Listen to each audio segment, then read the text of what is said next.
कांग्रेस कायद राहुल गांधी ने वाज़े तौर पर कहा है कि आइंदा इंतखाबात में तेलंगाना में टीआरएस पार्टी के साथ इत्तेहाद करने का सवाल ही पैदा नहीं होता और कांग्रेस यहां तन्हा मुकाबला करेगी।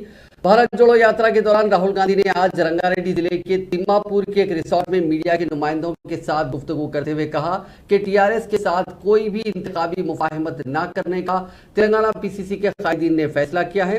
पीसीसी के इस फैसले का कांग्रेस हाईकमान एहतराम करती है। उन्होंने कहा कि मरकज में नरेंद्र मोदी और रियासत में केसीआर हुकूमत बदगुमानियों के जरिए अवाम की काफी दौलत लूट चुकी है और इस दौलत के बल से इंतखाबात में कामयाबी हासिल करने की कोशिश कर रहे हैं। उन्होंने कहा कि कौमी सतह पर बीजेपी और रियासत में टीआरएस की एक ही पॉलिसी है, वो पॉलिसी अवामी दौलत को लूटना और चंद दौलतमंद अफराद को फायदा पहुंचाना है। उन्होंने कहा कि टीआरएस अगर बीआरएस में तब्दील होती है तो इसमें कोई गलत बात नहीं है। यहां तक कि टीआरएस पार्टी इंटरनेशनल पार्टी में तब्दील होने का ख्वाब रखती है तो इस पर भी कोई एतराज नहीं, वो कभी कहीं भी इंतखाबात लड़ सकते हैं।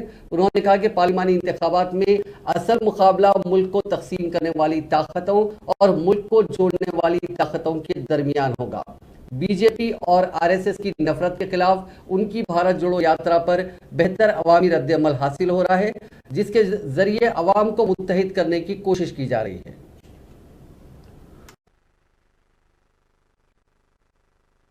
जनरल डिस्कशन चल रहा था। बहुत साल पहले मैं यात्रा करना चाहता था, बट उस टाइम कोविड आ गया, फिर थोड़ा यात्रा करना मतलब मुश्किल हो गया, तो फिर हमने उसको एक तरीके से पोस्टपोन कर दिया था। और फिर मेरी माइंड में था कि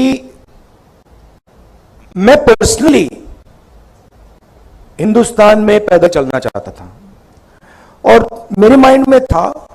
और फिर कांग्रेस पार्टी के भी 2-3 लोगों ने यह सुझाव दिया, तो अब मेरे माइंड में पहले आया